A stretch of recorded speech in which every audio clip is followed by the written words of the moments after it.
नमस्कार, स्वागत है आपका कार्यक्रम रूबरू में। और हर बार की तरह एक बार फिर हम वादा पूरा करने जा रहे हैं एक नई शख्सियत के साथ आपके सामने हमें कार्यक्रम रूबरू में।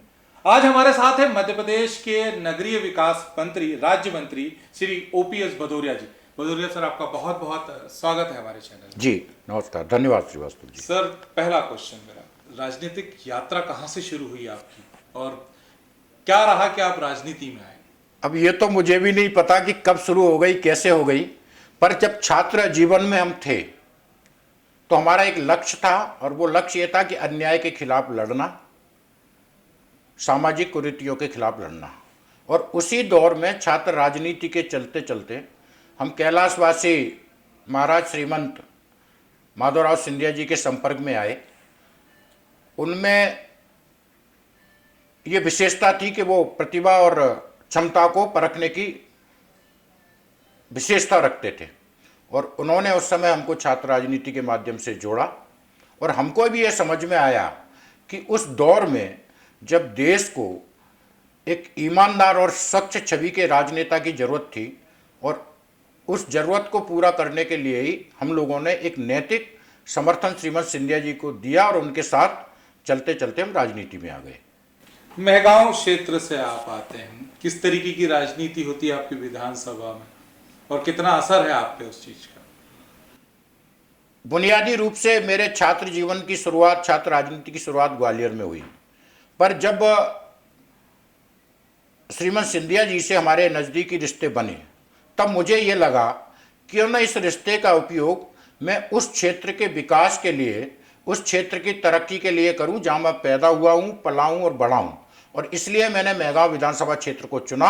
और मेहगांव विधानसभा क्षेत्र में जब मैं गया तो निश्चित रूप से मुझे जनता का असीम स्नेह, प्यार प्राप्त हुआ, आशीर्वाद प्राप्त हुआ और आज भी प्राप्त है। पर जो बुनियादी समस्याएं हैं, चाहे वो शिक्षा हो, चाहे स्वास्थ्य हो, चाहे सड़कें हों और ख़ास तौर से किसानों की जो समस्याएं हैं, तो उनको लेकर के हमने उस क्षेत्र में काम करना शुरू किया और धीरे धीरे जो हमारा लक्ष्य है, हम उस लक्ष्य की तरफ तेजी के साथ बढ़ रहे हैं। पिछड़े क्षेत्र के रूप में मेहगांव क्षेत्र की पहचान है। आपको क्या लगता है कि किन क्षेत्रों में आपको मेहनत अभी और करनी होगी, मेहगांव के लिए खास तौर पर? पिछड़ा तो हम नहीं कह सकते। शिक्षा के क्षेत्र में, कृषि के क्षेत्र में संतोषजनक स्थिति है हमारे क्षेत्र की, पर एक सामाजिक समरसता की बेहद आवश्यकता है जो एक चंबल के साथ कलंक जुड़ा हुआ है और वो है जातिवाद का। तो उसको ख़त्म करना, सामाजिक समरसता लाना, ये मेरी एक बड़ी प्राथमिकता है और मैं काफ़ी हद तक उसमें सफल भी हुआ हूँ। स्वास्थ्य के क्षेत्र में सुविधाओं की आवश्यकता है। कोरोना जैसा संकट आया तब हमारी समझ में ये आया कि इतने बड़े क्षेत्र में स्वास्थ्य सुविधाएं बहुत कम हैं, तो उसको बढ़ाने की दिशा में हम प्रयास कर रहे हैं। माननीय मुख्यमंत्री जी से भी बात की है, श्रीमंत सिंधिया जी से भी बात की है और धीरे धीरे हमारा ये लक्ष्य है कि 2023 तक हम बुनियादी सुविधाओं का क्षेत्र में विकास कर पाएँ। जल्दी जल्दी 2 बार विधानसभा चुनाव में आपको जाना पड़ा, किस्मत आजमानी पड़ी। मेहगांव के लोगों ने आप पर विश्वास भी जताया, इस पूरे विश्वास पर क्या कहेंगे? ये पूरी तरह से अप्रत्याशित था। न मैंने कभी कल्पना की थी, न क्षेत्र की जनता ने यह सोचा था कि जिस प्रतिनिधि को 5 साल के लिए चुना है उसको 1 साल बाद फिर से चुनना पड़ेगा। मैं आपके चैनल के माध्यम से पूरे मेहगांव क्षेत्र की जनता को धन्यवाद भी देना चाहता हूं और हृदय से आभार भी व्यक्त करना चाहता हूं कि इस संकट की घड़ी में, क्योंकि मुझे 1 साल का समय मिला और लंबे समय से वहां विकास की प्रक्रिया के प्रति जनप्रतिनिधियों का रुचि नहीं था, तो इतने कम समय में लोगों की अपेक्षाएं बहुत ज़्यादा थी। कांग्रेस की सरकार में काम भी नहीं कर पा रहे थे, तो लोगों की समस्याओं का निराकरण करना भी थोड़ा मुश्किल था। लेकिन इसके बावजूद जनता को सच्चाई मालूम थी और इसलिए जनता ने मुझे फिर से आशीर्वाद दिया, फिर से भरोसा जताया कि निश्चित रूप से ये प्रतिनिधि हमारा काम करेगा, जनता की भलाई के लिए काम करेगा। एक सोच होती है राजनीति में कि जब आप राजनीति में आते हैं तो एक पार्टी की सोच से चलते हैं। आप कांग्रेस से आपने राजनीतिक जीवन की शुरुआत करी और अब भारतीय जनता पार्टी, क्या अंतर दिखता है कांग्रेस और भाजपा में आपको? भारतीय जनता पार्टी निश्चित रूप से कार्यकर्ता आधारित पार्टी है, जमीनी पार्टी है, राष्ट्रवादी पार्टी है और देशभक्ति वाली पार्टी है। कांग्रेस में जब तक हम कार्यकर्ता थे, पार्टी के लिए खून पसीना बहाया, तब तक तो हमारा पूछ थी, लेकिन जैसे ही हम सत्ता में आए, सरकार हमारी बनी, तो जो सपने हमारे थे क्षेत्र में विकास के, प्रगति के, वो सपने हमारे टूट गए। कांग्रेस की सरकार मुट्ठी भर लोग चला रहे थे और हमारे साथ एक तरह से दुर्भावनापूर्ण कार्य किया जा रहा था, व्यवहार किया जा रहा था। पर जब से मैं भारतीय जनता पार्टी में आया हूँ, मैं धन्यवाद देना चाहता हूँ श्रीमती सिंधिया जी को कि उन्होंने सही समय पर सही निर्णय लिया। माननीय मुख्यमंत्री जी को, जो बेहद सहज हैं, सरल हैं और 24 घंटे कार्यकर्ताओं के लिए उपलब्ध रहते हैं। पार्टी अध्यक्ष माननीय BD शर्मा जी को, जिनका सदैव स्नेह प्यार मिलता है। तो एक तरह से पूरे जो हमारे वरिष्ठ नेता हैं, सबका स्नेह, मुझे ये महसूस नहीं हुआ कि मैंने दल बदला है। मुझे ये लगा कि मैं अपने परिवार में आया हूँ और मुझे भरपूर सहयोग पूरे पार्टी जनों का मिल रहा है। और इसके लिए मैं आपके चैनल के माध्यम से दिल से आभार भी व्यक्त करना चाहता हूँ और मैं आपको विश्वास भी दिला रहा हूँ कि निश्चित रूप से इस सरकार के माध्यम से हम अपने जनता के भावनाओं के अनुरूप क्षेत्र में काम कर पाएंगे। 2 मुख्यमंत्री के कार्यकाल आपने देखे हैं, कमलनाथ और अब शिवराज सिंह चौहान। दोनों को किस तरीके से कंपेयर करेंगे? कमलनाथ जी की सरकार एक कारपोरेट कंपनी की तरह काम करती थी। कुछ लोग थे जो पर्दे के पीछे पूरी सरकार चलाते थे। कमलनाथ जी के पास कार्यकर्ताओं के लिए समय नहीं था। कमलनाथ जी प्रदेश के विकास के बारे में नहीं सोच पाते थे और जनता को भी वो समय नहीं दे पाते थे। भारतीय जनता पार्टी की सरकार पूरी तरह से पारदर्शी सरकार है, एक निश्चित व्यवस्था है। माननीय मुख्यमंत्री जी कार्यकर्ताओं को, जनप्रतिनिधियों को उपलब्ध रहते हैं और जब भी कोई सुख दुख संकट का वक्त आता है तो वो जनता के साथ खड़े होते हैं और जनता की भलाई के लिए, कल्याण के लिए काम भी करते हैं। आपने माधवराव सिंधिया जी के साथ भी काम किया और अब ज्योतिरादित्य सिंधिया जी के साथ भी काम कर रहे हैं। दोनों में क्या अंतर देखते हैं या क्या समानताएं हैं? अंतर करना तो मुश्किल है, पर समानताएं अवश्य हैं। दोनों की एक विशेष समानता यह है कि दोनों दिल से राजनीति करते हैं, दिमाग से राजनीति नहीं करते। दोनों का लक्ष्य जनता की सेवा है, राजनीति के माध्यम से। पद या किसी प्रतिष्ठा के वो मोहताज नहीं है, क्योंकि उनकी अपनी एक पहचान है। तो जनता की सेवा और दिल से कार्यकर्ताओं का साथ देना, दिल से राजनीति करना, ये उनकी एक विशेषता है। और इसी वजह से जब वो किसी पद पे नहीं थे तब भी लाखों कार्यकर्ता उनके साथ जुड़ा हुआ था। लगभग 5 लाख कार्यकर्ता उनके साथ भारतीय जनता पार्टी में समर्पित हुआ है। ये एक उसी व्यक्ति की खासियत हो सकती है जो दिल से लोगों को जोड़ता। नगरीय प्रशासन विभाग है आपके पास, क्या अलग देखने में आएगा आने वाले समय में? एक तो 1.5 वर्ष का जो कार्यकाल था कांग्रेस का, तो उसने बुनियादी ढांचा एक तरह से तहस नहस कर दिया विकास का। पर जब से माननीय शिवराज सिंह जी ने सत्ता संभाली है तो हमने एक निश्चित रूपरेखा तय की है और वो रूपरेखा ये है कि जितने भी हमारे नगरीय निकाय हैं उनको 2023 तक हमको आत्मनिर्भर बनाना है। आत्मनिर्भर भारत का जो माननीय प्रधानमंत्री जी का सपना है और उस सपने को पूरा करने का जो संकल्प माननीय मुख्यमंत्री शिवराज सिंह जी ने लिया है, तो उस संकल्प के अनुरूप नगरीय निकायों को उस परिवेश में कैसे विकास करना है, उसकी एक हमने सुनिश्चित रूपरेखा तय की है। अभी सबसे बड़ी बात यह है कि विकास के साथ साथ गरीब कल्याण भी होना चाहिए। लगभग 8 लाख आवास इस साल हमारा लक्ष्य है। 3 लाख आवास माननीय मुख्यमंत्री जी के प्रयासों से पूर्ण हो चुके हैं और अभी उन लोगों ने वहाँ पे गृह प्रवेश भी किया है। जो इसके साथ साथ एक नई तकनीकी का भी हम इस्तेमाल कर रहे हैं। एक इंदौर में लाइट हाउसिंग प्रोजेक्ट हम लाए हैं। उस प्रोजेक्ट के तहत 1100 लोगों को हम आवास बना के दे रहे हैं। तो एक नई तकनीकी के साथ लोगों को आवास उपलब्ध हों। 2024 तक मध्य प्रदेश में कोई भी व्यक्ति आवासहीन ना रहे नगरीय क्षेत्रों में, ऐसा जो सपना है माननीय प्रधानमंत्री जी का, तो उसको क्रियान्वित कर रहे हैं। कोरोना संकट के दौरान जो हमारे गरीब लोग थे, ठेले वाले, रेडी वाले, रोज कमाने खाने वाले, तो एक तरह से वो आर्थिक संकट में आ गए थे, उनकी पूंजी खत्म हो गई थी। तो उनको माननीय मुख्यमंत्री जी ने सबके खाते में 10-10 हजार रुपए डाले हैं। तो एक तरह से उनको एक आर्थिक मदद की है, जिससे वो अपने फिर से रोजगार पे वापस आ पाए। तो आवास, रोजगार, स्वच्छता, हमारा इंदौर लगातार चौथी बार देश में प्रथम स्थान प्राप्त किया है। इसके अलावा भोपाल हो, चाहे जबलपुर हो, चाहे ग्वालियर हो, किसी न किसी श्रेणी में इन्होंने एक उपलब्धि हासिल की है। इसके अलावा इस प्रक्रिया को हम नीचे तक, जो छोटे नगर पालिका और नगर निगम तक भी ले जाना चाहते हैं, तो स्वच्छता की प्रक्रिया नीचे तक आए। लोक परिवहन एक बड़ी समस्या थी। अभी लगभग 800 बसें, वो भी लग्जरी बसें जिनकी कीमत 1.25 करोड़ के आसपास है।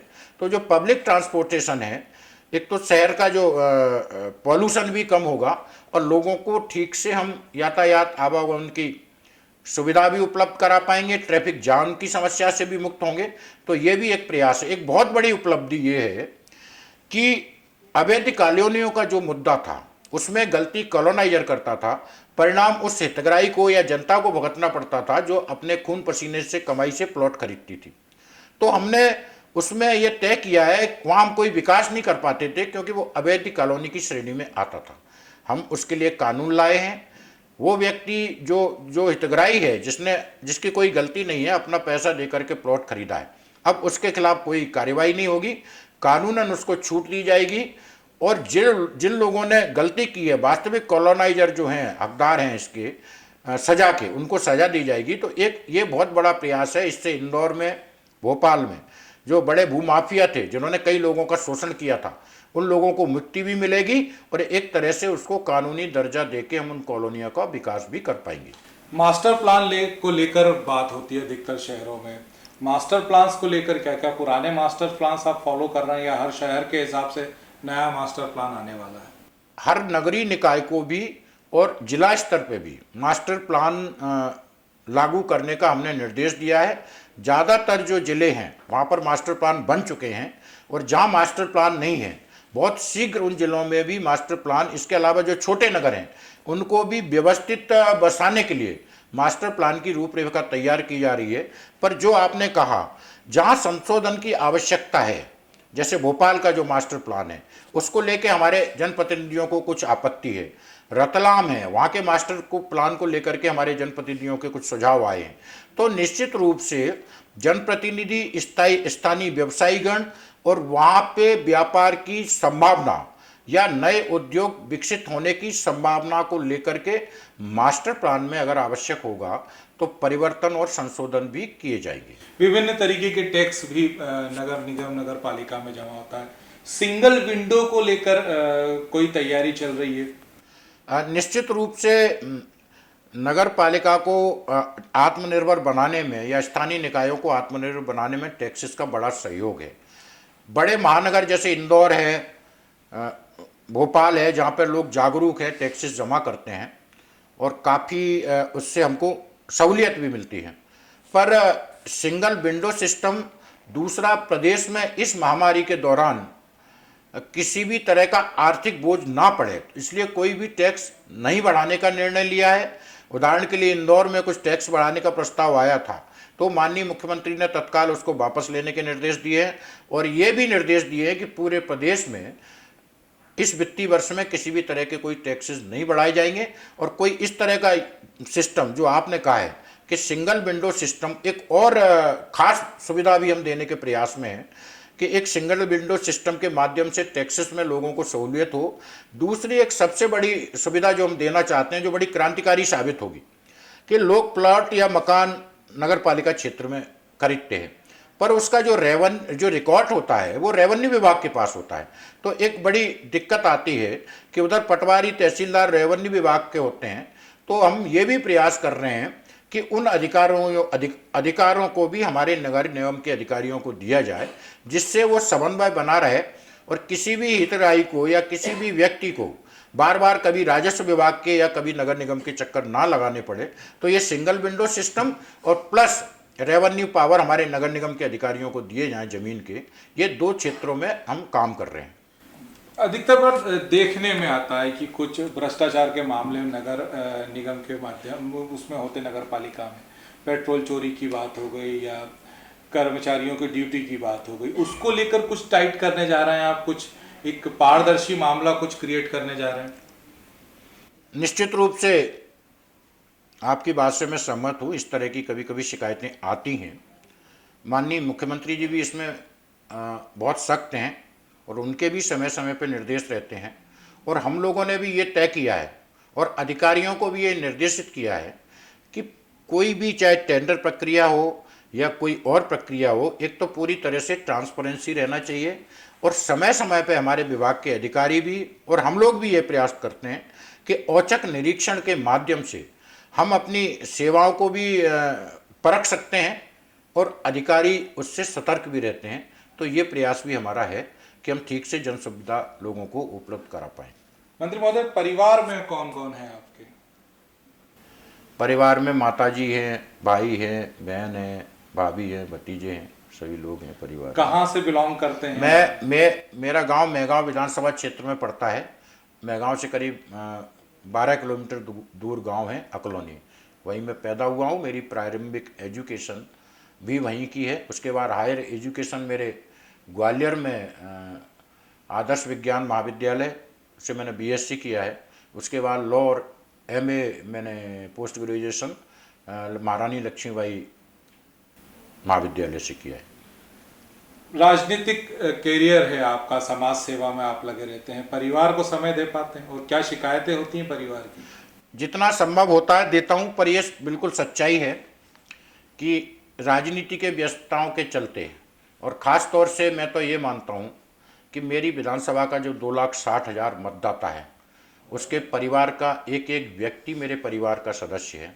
उसकी चिंता करना मेरी दायित्व है, मेरी ड्यूटी है, और पूरी विधानसभा मेरे लिए परिवार है, वो भी एक परिवार है। तो जितना संभव हो सकता है उतना मैं समय देता हूँ क्षेत्र में भी, और लोगों को ये महसूस नहीं होने देता, क्योंकि राजनीति मेरे लिए कोई सत्ता करने का लक्ष्य नहीं है, सेवा का लक्ष्य है। और जो लक्ष्य लेके मैं राजनीति में आया हूँ, मैं कभी उस लक्ष्य को नहीं भूलता हूँ। मेरा पूरा प्रयास ये रहता है कि जितना संभव हो सके जनता के दुख दर्द में उनकी मदद करें, क्षेत्र का विकास करूं, ये मेरी प्राथमिकता। तो परिवार में शिकायत नहीं करते आपको कि समय? हाँ, निश्चित रूप से शिकायत रहती है।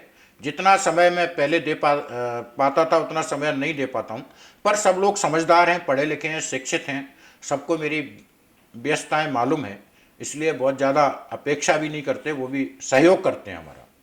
कहा जाता है कि वैराग्य का जो जीवन है वो राजनीति में शीर्ष तक लेकर जाता है। प्रधानमंत्री नरेंद्र मोदी को देख लीजिए, अब आप भी क्या कहेंगे शीर्ष तक? ये महापुरुष हैं, मैं तो उनका अनुसरण करता हूँ, उनके बताए हुए रास्ते पर चल रहा हूँ, और ना मैंने राजनीति में कभी महत्वाकांक्षा पाली है। आज मैं जहाँ हूँ ईश्वर की प्रेरणा से हूँ, और जिस लिए उन्होंने भेजा है सेवा का काम, वो मैं कर रहा हूँ। इसके अलावा मैं इसके आगे कभी सोचता नहीं हूँ।